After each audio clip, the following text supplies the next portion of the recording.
have a mock warehouse that's 10,000 square feet behind me. The students come out here and they get certified on type 1 through 3 forklifts.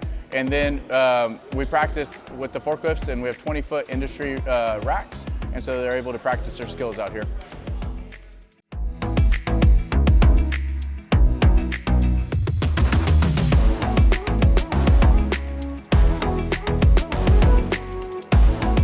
My favorite thing about coming out here today was just seeing how their class works. I like that. It seems very independent and everyone seems to know what they're doing, and driving the forklifts were really cool.